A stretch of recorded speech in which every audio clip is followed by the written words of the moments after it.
అందరికీ నమస్కారం. ఈరోజు వీడియోలో గుంటూరు స్టైల్ నెత్తలు ఎగ్ రెసిపీని ఎలా చేయాలో చూద్దాం. ముందుగా నెత్తళ్ళను శుభ్రంగా క్లీన్ చేసుకుని పక్కన పెట్టుకోండి. 1/2 కేజీ నెత్తళ్ళకి 3 ఆనియన్స్ అయితే సరిపోతాయండి. చిన్న ముక్కల కింద చేసుకుని మిక్సీ జార్లోకి వేసుకోండి. అందులోని 1.5 స్పూన్ వరకు ధనియాలు, 1 టీ స్పూన్ వరకు జీలకర్ర, 1.5 స్పూన్ వరకు గసగసాలు కూడా వేసుకుని వీటంతటిని మెత్తగా మిక్సీ పట్టుకోండి. మసాలా పేస్ట్ని చిన్న కప్లోకి తీసుకోండి. కడాయిలో కొద్దిగా ఆయిల్ వేసుకుని కొంచెంగా మెంతులు, ఇలాచి, లవంగాలు, దాల్చిన చెక్క వేసుకుని బాగా ఫ్రై చేయండి. మిక్సీ పట్టినటువంటి మసాలా పేస్ట్ కూడా వేసుకుని అందులోని 1 స్పూన్ వరకు అల్లం వెల్లుల్లి పేస్ట్ కూడా వేసి బాగా ఫ్రై చేయండి. మంటని మీడియం ఫ్లేమ్లో పెట్టి ఫ్రై చేస్తూ ఉండాలండి. అందులోని 1 రెమ్మ కరివేపాకు, 2 లేదా 3 పచ్చిమిర్చి చీలికలు కూడా వేసుకుని బాగా ఫ్రై చేయండి. ఇక్కడ ఆనియన్ పేస్ట్ అనేది చాలా బాగా ఫ్రై అయితేనే కర్రీ టేస్ట్ అనేది బాగుంటుంది. 3 నిమిషాల పాటు బాగా ఫ్రై చేసినాక మూత పెట్టి లో ఫ్లేమ్లో బాగా మగ్గించండి. ఆనియన్ పేస్ట్ అనేది బాగా మగ్గిన తర్వాత మరొకసారి బాగా కలుపుకొని అందులోకి 1/2 టీ స్పూన్ వరకు పసుపు, సరిపడా కారం, సరిపడా ఉప్పు వేసుకుని బాగా కలపండి. నెత్తల్లో చాలా రకాల ఆరోగ్య ప్రయోజనాలు ఉన్నాయండి. మెయిన్ ప్రోటీన్ అనేది ఎక్కువగా ఉంటుందన్నమాట. కండరాల బలం పెరగడానికి, శరీర కణాల నిర్మాణానికి సహాయపడుతుంది. ఒమేగా 3 ఫ్యాటీ యాసిడ్లు ఎక్కువగా ఉండడం వల్ల గుండె ఆరోగ్యానికి ఎంతో మేలు చేస్తాయన్నమాట. ఇవి బాగా ఫ్రై అయినాక కట్ చేసుకున్న టొమాటో ముక్కలు కూడా వేసి ఒకసారి బాగా కలుపుకుని మూత పెట్టి లో ఫ్లేమ్లో టొమాటోస్ని బాగా మగ్గించండి. వీటిలో జ్ఞాపక శక్తి, ఏకాగ్రతకు సహాయపడే పోషకాలు ఎక్కువగా ఉంటాయండి. కాబట్టి మతిమరుపు ఉన్న వాళ్ళు వీటిని వీక్లీ ఒక్కసారైనా తీసుకోండి. అంతేకాకుండా ఎముకలు, దంతాలు బలంగా ఉండేందుకు వీటిలో కాల్షియం, ఫాస్ఫరస్ అనేవి అధికంగా ఉంటాయి.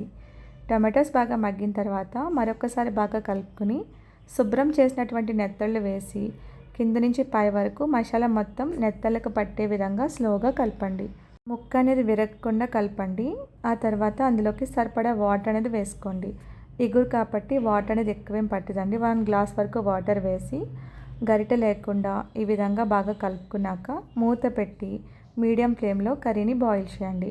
మట్టి కుండ కదండి, హై ఫ్లేమ్ పెట్టకూడదు. మీడియం ఫ్లేమ్లో బాయిల్ చేయండి. వీటిలో ఐరన్ కూడా ఎక్కువే ఉంటుంది. రక్తహీనత ప్రమాదాన్ని తగ్గించడంలో సహాయపడుతుంది. అంతేకాకుండా కళ్ళ పనితీరుకు అవసరమైన పోషకాలు అందుతాయి. రోగ నిరోధక శక్తిని పెంచడంలో కూడా సహాయపడుతుంది. కర్రీ బాయిల్ అవుతుంది కదండి, ఇక్కడ మీకు ఉప్పు కానీ కారం కానీ సరిపోకపోతే మరొకసారి వేసుకోండి. వేసుకొని గరిటె లేకుండా ఈ విధంగా కలుపుకొని మూత పెట్టి కర్రీని బాయిల్ చేయండి. వాటర్ అనేది ఎక్కువే ఉంది కదా, మీడియం ఫ్లేమ్లో పెట్టి బాయిల్ చేసుకోండి. కర్రీ అనేది బాగా దగ్గర పడిన తర్వాత లో ఫ్లేమ్లో పెట్టుకోండి. మరొకసారి గరిటె లేకుండా ఈ విధంగా కలపండి. మూత పెట్టి కర్రీని లో ఫ్లేమ్ పెట్టేసుకోండి. ఈ టైంలో కర్రీ బాగా దగ్గర పడే వరకు ఉడికించుకోండి.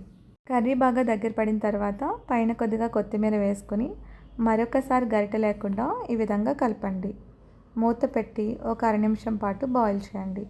అంతేనండి, స్టవ్ ఆఫ్ చేసుకొని చల్లారిన తర్వాత సర్వ్ చేసుకోవడమే. చాలా టేస్టీగా ఉంటుంది, తప్పకుండా ట్రై చేయండి. నెత్తళ్ళలో ఒమేగా 3, ప్రోటీన్, కాల్షియం, ఐరన్ వంటి పోషకాలు ఎక్కువగా ఉంటాయి. ఇవి గుండె, మెదడు, ఎముకల ఆరోగ్యానికి తోడ్పడడంతో పాటు శరీరానికి మంచి శక్తిని అందిస్తాయి. కాబట్టి వారానికి ఒక్కసారి మితంగా ఆహారంలో చేర్చుకుంటే మంచి పోషకాహారం పొందవచ్చు.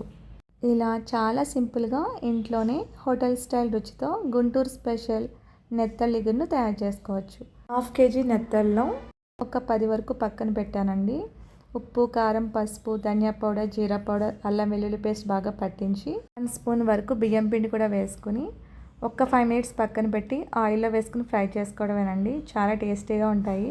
మంచి స్నాక్గా కూడా బాగుంటుంది. తప్పకుండా ట్రై చేయండి. ఈ రెసిపీ మీకు నచ్చితే తప్పకుండా ఇంట్లో ట్రై చేసి ఒక్క లైక్ చేయండి. మరొక రెసిపీతో మళ్ళీ కలుద్దాం. Thank you.